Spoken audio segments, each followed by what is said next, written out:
Hi friends, welcome to Chetana's world. ನಾವಿವತ್ತು ತುಂಬ tasty ಮತ್ತು ಹೆಲ್ತಿಯಾಗಿರುವ, ರೆಸ್ಟೋರೆಂಟ್ಗಿಂತ ರುಚಿಯಾಗಿರುವ ಪನ್ನೀರ್ ಫ್ರೈಡ್ ರೈಸ್ನ ಮನೆಯಲ್ಲೇ ಹೇಗೆ ಮಾಡೋದು. ಟೇಸ್ಟ್ ಅಂತೂ ಸೂಪರಾಗಿ ಬರುತ್ತೆ, ಮಾಡೋದು ಕೂಡ ತುಂಬಾ ಈಸಿ. ಮತ್ತು ನಾವಿಲ್ಲಿ ಪನ್ನೀರ್ ಉಪಯೋಗಿಸಿರೋದ್ರಿಂದ ತುಂಬ ಹೆಲ್ತ್ ಬೆನಿಫಿಟ್ಸ್ ಕೂಡ ಇದೆ. ಹೇಗೆ ಮಾಡೋದು, ಏನೇನೆಲ್ಲ ಬೇಕು ನೋಡ್ಕೊಂಡು ಬರೋಣ. ನೋಡಿ, ನಾನಿಲ್ಲಿ ಸೋಯಾ ಸಾಸ್ ತೊಗೊಂಡಿದ್ದೀನಿ 1 ಟೇಬಲ್ ಸ್ಪೂನಷ್ಟು, ತೊಗೊಂಡಿದ್ದೀನಿ 1 ಟೀ ಸ್ಪೂನಷ್ಟು, ಮತ್ತು ಪೆಪ್ಪರ್ ತೊಗೊಂಡಿದ್ದೀನಿ 1 ಟೇಬಲ್ ಸ್ಪೂನಷ್ಟು. ಇಲ್ಲಿ ಕ್ಯಾಪ್ಸಿಕಮ್ ತೊಗೊಂಡಿದ್ದೀನಿ, 2 ದೊಡ್ಡ ಕ್ಯಾಪ್ಸಿಕಮ್ ತೊಗೊಂಡಿದ್ದೀನಿ. ಅದನ್ನು ಈ ಥರ ಕಟ್ ಮಾಡಿ ಇಟ್ಕೊಂಡಿದ್ದೀನಿ ಉದ್ದುದ್ದಕ್ಕೆ. ಮತ್ತು ಆನಿಯನ್ ತೊಗೊಂಡಿದ್ದೀನಿ, ಅದನ್ನು ಕೂಡ ಈ ಥರ ಉದ್ದುದ್ದಕ್ಕೆ ಕಟ್ ಮಾಡಿ ಇಟ್ಕೊಂಡಿದ್ದೀನಿ. ಮತ್ತು ಹಸಿರು ಮೆಣಸಿನ್ಕಾಯಿ ತೊಗೊಂಡಿದ್ದೀನಿ, ಇಲ್ಲಿ ನಾನು 10 ಹಸಿರು ಮೆಣಸಿನ್ಕಾಯಿ ತೊಗೊಂಡಿದ್ದೀನಿ. ನೀವು ಗ್ರೀನ್ ಚಿಲ್ಲಿ ಸಾಸ್ ಕೂಡ ಉಪಯೋಗಿಸಬಹುದು ಇದ್ರ ಜೊತೆಗೆ. ಮತ್ತು ಶುಂಠಿ ಬೆಳ್ಳುಳ್ಳಿ ಪೇಸ್ಟ್ 1 ಟೇಬಲ್ ಸ್ಪೂನ್ ತೊಗೊಂಡಿದ್ದೀನಿ. ಮತ್ತು ಇಲ್ಲಿ ಬಟಾಣಿ ತೊಗೊಂಡಿದ್ದೀನಿ, ಹಸಿ ಬಟಾಣಿ ತೊಗೊಂಡಿದ್ದೀನಿ. ಪನ್ನೀರ್ ತೊಗೊಂಡಿದ್ದೀನಿ, 200 ಗ್ರಾಮ್ಸ್ ಅಷ್ಟು ಪನ್ನೀರ್ ತೊಗೊಂಡಿದ್ದೀನಿ. ಪನ್ನೀರು ಫ್ರೆಶ್ ಆಗಿದ್ದಷ್ಟು ರುಚಿ ತುಂಬ ಚೆನ್ನಾಗಿ ಬರುತ್ತೆ. ನಾವು ಈ ಪನ್ನೀರ್ಗೆ ಇವಾಗ ಚಿಲ್ಲಿ ಪೌಡರ್ ಹಾಕ್ಕೊಳ್ಳೋಣ. ನೋಡಿ, 1 ಟೀ ಸ್ಪೂನಷ್ಟು ಚಿಲ್ಲಿ ಪೌಡರ್ ಹಾಕ್ಕೊತಾ ಇದ್ದೀನಿ. 1 ಟೀ ಸ್ಪೂನಷ್ಟು ಉಪ್ಪು ಹಾಕ್ಕೊತಾ ಇದ್ದೀನಿ. ಚೆನ್ನಾಗಿ ಮಿಕ್ಸ್ ಮಾಡಬೇಕು. ಇದರಿಂದ ರುಚಿ ತುಂಬ ಚೆನ್ನಾಗಿ ಬರುತ್ತೆ ಫ್ರೈಡ್ ರೈಸ್ದು. ಇಲ್ಲಾಂದರೆ ಪನ್ನೀರು ಸಪ್ಪೆ ಸಪ್ಪೆ ಥರ ಆದರೆ ರುಚಿ ಬರೋದಿಲ್ಲ. ಅದು ಈ ಥರ ಮಾಡೋದ್ರಿಂದ ಒಳ್ಳೆ ರುಚಿ ಕೊಡುತ್ತೆ. ಈ ಪನ್ನೀರನ್ನ ನಾವು ಫಸ್ಟು ಫ್ರೈ ಮಾಡ್ಕೊಳ್ಳೋಣ. 2 ನಿಮಿಷ ಫ್ರೈ ಮಾಡಿದ್ರೆ ಸಾಕಾಗತ್ತೆ ಇದು. ಈ ಮೆಥಡು ತುಂಬ ಇಂಪಾರ್ಟೆಂಟು, ಸ್ಕಿಪ್ ಮಾಡಬೇಡಿ ಇದು. ಪನ್ನೀರು ಕ್ಯಾಲ್ಶಿಯಂ ರಿಚ್ ಇದೆ.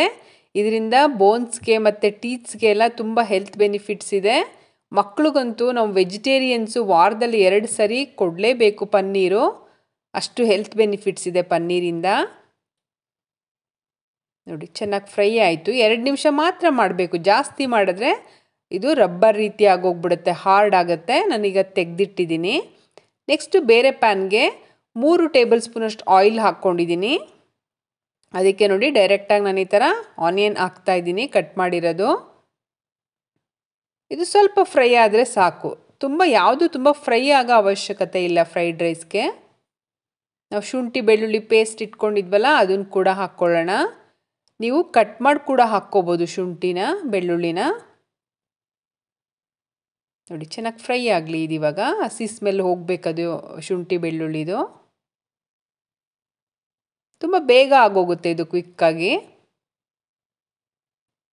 ಎಲ್ಲರೂ ತುಂಬ ಇಷ್ಟಪಡ್ತಾರೆ, ರುಚಿ ಅಷ್ಟು ಚೆನ್ನಾಗಿ ಬರುತ್ತೆ ಇದು. ನೋಡಿ, ಇದು ಆಲ್ಮೋಸ್ಟ್ ಫ್ರೈ ಆಗಿದೆ. ಇವಾಗ ನೆಕ್ಸ್ಟು ಬಟಾಣಿ ಇತ್ತಲ್ಲ, ಹಸಿ ಬಟಾಣಿ, ಅದನ್ನು ಕೂಡ ಹಾಕ್ಕೊತಾ ಇದ್ದೀನಿ. ಕ್ಯಾಪ್ಸಿಕಮ್ ಹಾಕ್ತಾ ಇದ್ದೀನಿ. ಕ್ಯಾಪ್ಸಿಕಮ್ ಎಲ್ಲ ಜಾಸ್ತಿ ಇದ್ರೇ ರುಚಿ ಅದು ಫ್ರೈಡ್ ರೈಸು, ಇಲ್ಲಾಂದರೆ ಬರೀ ರೈಸ್ ಥರ ಇದ್ದರೆ ರುಚಿ ಬರೋದಿಲ್ಲ ಅದು. ನೆಕ್ಸ್ಟ್ ಇವಾಗ ಗ್ರೀನ್ ಚಿಲ್ಲಿಸ್ ಇಟ್ಕೊಂಡಿದ್ನಲ್ಲ, ಅದನ್ನು ಕೂಡ ಹಾಕ್ತಾ ಇದ್ದೀನಿ. ನೀವು ಚಿಲ್ಲಿ ಸಾಸ್ ಕೂಡ ಉಪಯೋಗಿಸಬಹುದು. ನೋಡಿ, ಇಲ್ಲಿ ಇದು ಚೆನ್ನಾಗಿ ಫ್ರೈ ಆಗಿದೆ ಇವಾಗ. ಇದೆಲ್ಲ ಲೈಟಾಗಿ ಈ ಥರ ಫ್ರೈ ಆದರೆ ಸಾಕಾಗತ್ತೆ. ನೆಕ್ಸ್ಟ್ ಇವಾಗ ನಾವು ಅನ್ನ ಏನು ಮಾಡಿ ಇಟ್ಕೊಂಡಿದ್ವಲ್ಲ, ರೈಸ್ ಮಾಡಿ ಇಟ್ಕೊಂಡಿದ್ದೆ ನಾನು, ಅದನ್ನು ಆ್ಯಡ್ ಮಾಡ್ತಾ ಇದ್ದೀನಿ. ನೀವು ಲೆಫ್ಟ್ ಓವರ್ ರೈಸ್ ಕೂಡ ಉಪಯೋಗಿಸ್ಬೋದು, ರುಚಿ ತುಂಬ ಚೆನ್ನಾಗಿ ಬರುತ್ತೆ ಆ್ಯಕ್ಚುಲಿ.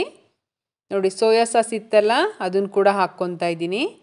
ಫ್ರೈಡ್ ರೈಸ್ಗೆ ಯಾವತ್ತೇ ಆಗಲಿ ರೈಸು ತಣ್ಣಗಾಗಿರಬೇಕು, ಆವಾಗಲೇ ರುಚಿ ಅದು. ಉಪ್ಪು ಕೂಡ ಹಾಕ್ಕೊಂಡಿದ್ದೀನಿ ನಾನು, ಮತ್ತು ಪೆಪ್ಪರ್ ಕೂಡ ಹಾಕ್ತಾ ಇದ್ದೀನಿ. ಇದನ್ನೆಲ್ಲ ಚೆನ್ನಾಗಿ ಮಿಕ್ಸ್ ಮಾಡೋಣ. ನೀವು ಗರಂ ಮಸಾಲ ಕೂಡ ಹಾಕ್ಕೋಬೋದು, ಅದು ಒಳ್ಳೆ ರುಚಿ ಕೊಡುತ್ತೆ ಗರಂ ಮಸಾಲ. ನೋಡಿ, ಇಲ್ಲಿ ಚೆನ್ನಾಗಿ ಮಿಕ್ಸ್ ಮಾಡ್ಕೊಂಡಿದ್ದೀನಿ ನಾನು. ನಾವು ಪನ್ನೀರ್ ಏನು ಫ್ರೈ ಮಾಡಿ ಇಟ್ಕೊಂಡಿದ್ವಲ್ಲ, ಅದನ್ನು ಹಾಕ್ಕೊಳ್ಳೋಣ ಈಗ. ಈ ಸ್ಟೇಜಲ್ಲಿ ನೀವು ಗರಂ ಮಸಾಲ ಕೂಡ ಹಾಕ್ಕೊಂಡ್ರೆ ತುಂಬ ರುಚಿ ಕೊಡುತ್ತೆ. ನೋಡಿ, ಚೆನ್ನಾಗಿ ಮಿಕ್ಸ್ ಮಾಡ್ಕೊಳ್ಳೋಣ. ಆ ಪನ್ನೀರ್ಗೆ ರೈಸ್ ಎಲ್ಲ ಕೋಟ್ ಆಗಬೇಕು. ಅಲ್ಲಿವರೆಗೂ ಮಿಕ್ಸ್ ಮಾಡಬೇಕು ಅದನ್ನು. ನೋಡಿ ಎಷ್ಟು ಚೆನ್ನಾಗಿ ಕೋಟ್ ಆಗಿದೆ ಇವಾಗ ರೈಸ್ ಎಲ್ಲ ಪನ್ನೀರ್ಗೆ ಕೋಟ್ ಆಗಿದೆ ಚೆನ್ನಾಗಿ. ಬಿಸಿ ಬಿಸಿಯಾದ ಪನ್ನೀರ್ ಫ್ರೈಡ್ ರೈಸು ರೆಡಿ ಆಯಿತು. ಟೇಸ್ಟ್ ಅಂತೂ ತುಂಬ ಚೆನ್ನಾಗಿ ಬರುತ್ತೆ, ರುಚಿ.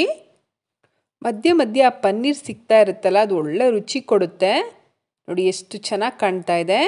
ಈ ರೆಸಿಪಿ ನಿಮಗೆ ಇಷ್ಟ ಆಗಿದ್ದಲ್ಲಿ ನನ್ನ ಚೇತನಾಸ್ ವರ್ಲ್ಡ್ ಚಾನಲ್ನ ಪ್ಲೀಸ್ ಲೈಕ್ ಮಾಡಿ, ಶೇರ್ ಮಾಡಿ ಆ್ಯಂಡ್ ಸಬ್ಸ್ಕ್ರೈಬ್ ಮಾಡಿ. Thank you.